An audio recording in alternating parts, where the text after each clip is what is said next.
So we're back with David again. CBS at the time, back in the 70s, was still hesitant a little bit because superhero stuff back in the day, they weren't really as popular as it is now. The popular one was the Batman series with Adam West, which I will review once it shows up on Tubi, just like this.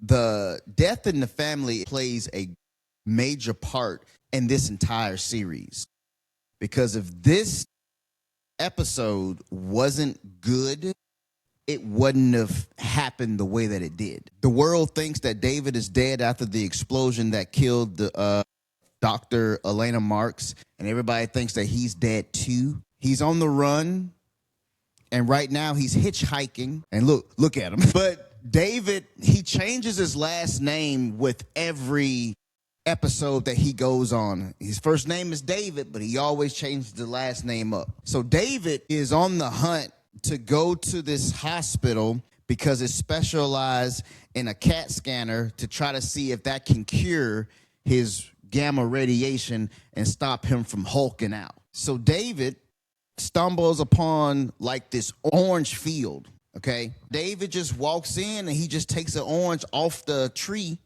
And then we meet Julie Griffith. She's a young woman who's paralyzed, and she's grieving her father at his gravesite. But Julie is feeling a little woozy. So Julie faints. David picks her up, and then David takes her back to her house.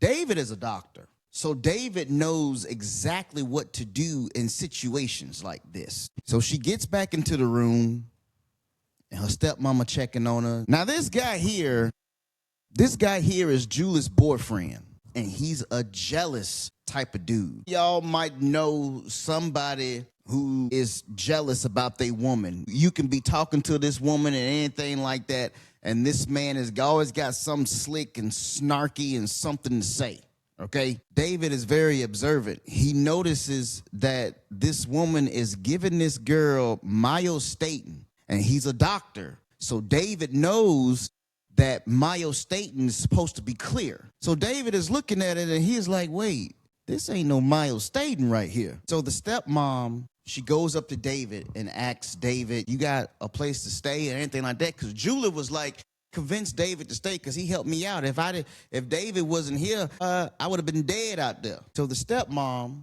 was like, is there any way that I can repay you? And David is just concerned about the girl. So she says, you need a job? David was thinking about it, and David seen that myostatin is not what it's supposed to be like. So David was like, sure, I'll stick around. The boyfriend don't like David at all. We learned the next day that the accident that took her dad and caused her to have her legs not work is because of a boating accident. Like the boat exploded, and Julie was on there, and somebody had helped her from the explosion. So then she put her hands on David.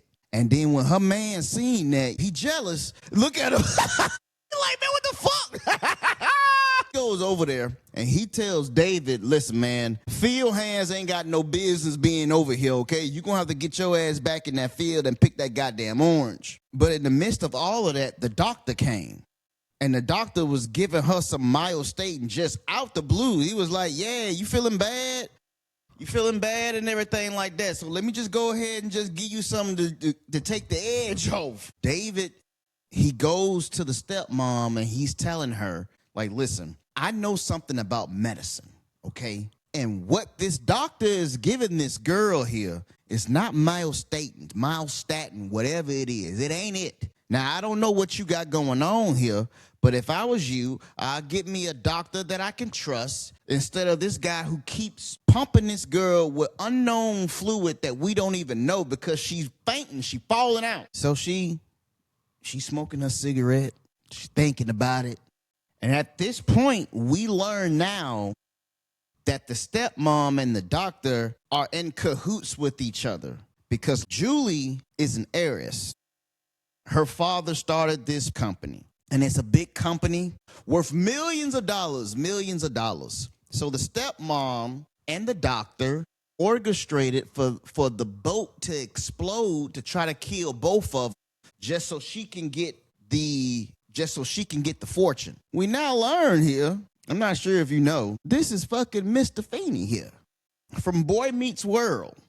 Now, before Mr. Feeney was teaching kids in school, Mr. Feeney was trying to get money out your ass, and Mr. Feeney just want to get paid. So she did the worst thing you could do to somebody who's jealous, is go tell them that this man trying to get on your woman. And that's all he needed to hear, because he finna go tell David that he got to get his shit and get up out of here. So he goes and he hands David his little severance paper. He's like, hey, there your papers right there. David was like, listen, I'm not finna go nowhere until I talk to Mrs. Griffith about what's going on here. But your boy, he don't want to hear that. Only thing that he knows is that you got to get your shit and get up out of here, because you causing a little bit too much problems. So they roughed him up a little bit. And of course, David hulks out. This is his first official Hulk out right here. David and fucked that whole place up. And your boy Dennis, I think his name was, and he's messed up now. So they finna take him off to the hospital. We meet this guy. His name is Michael. He's been living out in the woods. He is a military man of some kind. And all he wants to do is just sit out here and roast this goddamn bird over this open fire. The Hulk shows up, and the Hulk he sits down calmly. And Mike looking at him, ain't never seen nobody like that before. Mike don't know whether he drunk or what. So he gives David, well, the Hulk, something to drink. And I think I might find out one thing that can take the Hulk back from the Hulk into David. Because soon as he took that drink, he just chug that motherfucker. The Hulk don't know what the fuck he drinking. So then when he drinking that shit, the Hulk spit that shit out. The next day, David visits the hospital because he feels bad about what happened to your boy Denny. Little does he know, Jack McGee is on the lookout for him. Because anytime and anywhere he hulks out, this man will show up, and this is the first time that this man is showing up. Mind you, David was walking, and he got a job picking oranges. That's his first job, is picking oranges. And he done fucked up that man, beat that man down, and now here we are at the hospital. While David is at the hospital, because he wants to see if he can use the machine to fix his radiation problem. But David decides that he's going to go in Dr. Bonavant's office. I don't know if I'm saying that name right.